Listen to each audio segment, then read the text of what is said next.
Which Riv is off to a brutal start, and I mean that in the best, edgy, hopeless, dark fantasy way possible. A young mage named Nona lives in a world where being a mage is worse than being that one guy who thought wearing a Chainsaw Man shirt to church would have been fine. They tried to exorcise me. It's worse because in this world, if you're a mage, they don't try to douse you in holy water. They try to capture you, or worse, execute you. The Bureau of Magic Surveillance has arrested any mages they find on the spot, so Nona, her mother, and any other magic user out there has to keep that side of them secret, pretend to be an ordinary human. But why? Why do humans fear magic so much? Despite her mother's best efforts and the Bureau of Magic making it extremely clear that magic is a no-no, Nona has a friend who knows her secret. What I immediately found cool about this world is that Nona, her mom, and I assume many other mages we come to meet each specialize in a type of magic specific to them. For example, Nona uses stitching magic, and her mom, we'll talk about her mom later. Nona's stitching magic allows her to use strings in various ways, practically like how she's using it to fix her friend's broken glasses, and even in a fight if she's strategic. Nona's friend Lovi found out about Nona's powers when they were a bit younger.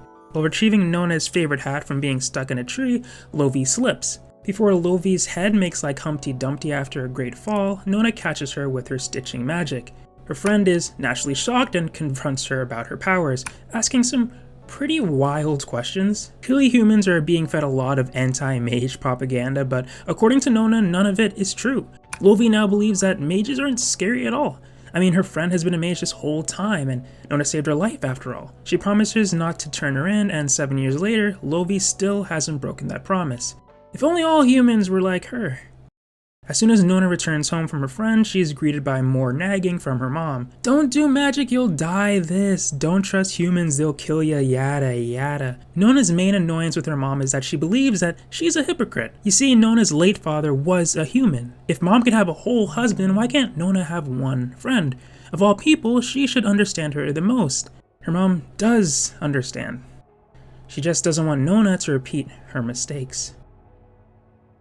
Now the Bureau of Magic Surveillance is back and they've dragged Lovi and her parents out onto the streets for questioning. They suspect Lovi knows a mage because, get this, her glasses. A citizen, a very nosy citizen, saw her drop her glasses yesterday, and the very same very nosy citizen noticed that they were fixed today. To add insult to injury, the repair shop in town takes at least 3 days for repairs like this. So her glasses being repaired in less than 24 hours is highly suspect. They believe magic is the answer to how her glasses are suddenly fixed. If you were Lovi, what excuse would you use in this situation? A. These glasses are actually a spare. B. I fixed them myself with my own tools. C. Do a little dance. If you said A, you and me, we're on the same wavelength. Simple and difficult to disprove. And if they ask, where are your broken glasses? I can just say, they're broken, they're trash, I threw them out. Like we do mages, right? Up top, and everything would be fine. If you chose C, cute, but I don't think it'll work. If you chose B, you and Lovi have the same brain.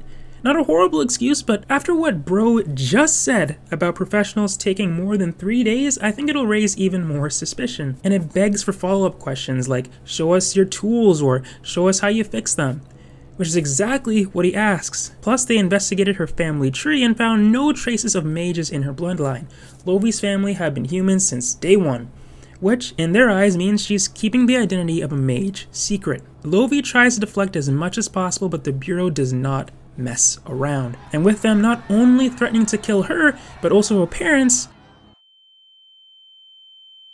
these pages are absolutely devastating. Lovi is stuck between a rock and a hard place. More like a boulder and a thwomp. Lovi, of course, doesn't want to turn Nona in. And Nona, of course, doesn't want her friend to be killed because of her, but she also doesn't want to go to Ervil. She knows what'll happen.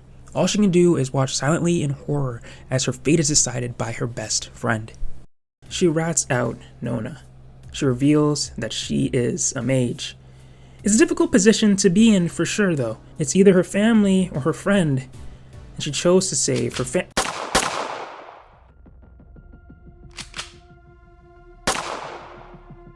He kills them all. Someone who hides a mage's identity has no place in human society, and neither do the parents who raise a child who would do so. The Bureau does not mess around. tries to escape, but it's no use. At this point, she's lost hope. She's going to be taken to Ervil facility, where she'll be locked up, researched, and God knows what else. She should have listened to her mom. Speaking of mom, I mentioned Nona's magic earlier being stitching magic. Her mother's magic is actually combing magic, which sounds even weaker than stitching magic, doesn't it? Her combing magic allows her to conjure up a large comb equipped with powerful blades that can smoothly cut through humans, bullets, and buildings like ice cream. Nona and her mother make their escape by broom, but before they can start over in a new town, they're targeted by magic. Wait, even the Bureau themselves uses magic? They conduct research on wands and mages they capture and steal their knowledge for their own power. It's their goal that all magic will someday belong to only them. Nona is pushed off the broom before the magic can fire, and the fate of Nona's mother is uncertain because we didn't explicitly see her killed. And judging by the manga so far, if the manga wanted us to know she was dead, we'd know. And the first chapter ends with a mysterious girl finding Nona's unconscious body.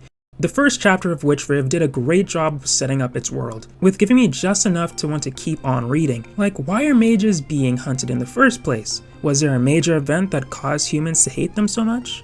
Is it just the fear of what they're capable of that drives them to capture them and steal their magic? Of course, a gun will catch just about anyone off guard, but why hasn't there been a rebellion? Surely if one mage is capable of such destruction, a strong resistance team could overthrow the Bureau. But then I think that makes things even more complicated, doesn't it? Mages, at least the ones we have come to meet in the first 3 chapters, just want to live in peace. Overthrowing the Bureau would give humans even more reason to hate them and would probably fuel their negative perception of them even further. Nona's design is simple, but her hair is what really stands out the most. She has these huge black scrunchies that look like clouds that keep her 2 braided pigtails in place, and these braids really allow for some cool dynamic shots and even some creative paneling that we saw in chapter 3. On the topic of designs, the most recent chapter we were introduced to an enemy that wasn't human, and their design was so cool. A menacing creature with a padlock head and a huge needle-like key as their weapon. This creature has some interesting smaller details too, like their eyes being part of the sleeves, or these ribbons attached to the lock working like hair. It really all comes together to create a unique and intimidating monster design, one that has me looking forward to what else Nona may face in the future. So far, I found Nona to be a really cool protagonist. She's strong-willed and smart in a battle. She isn't overpowered though. There's definitely a good balance being struck that makes the action feel tense. She can't brute force her way through most of her encounters and has to think of clever ways to use her stitching magic. Her encounters remind me of what it's like finding a special mechanic that's going to help you beat a boss in a video game, which Riv has quickly become a manga that I'm looking forward to each week. Good luck to the mangaka Hakuri. I'm rooting for you and Nona.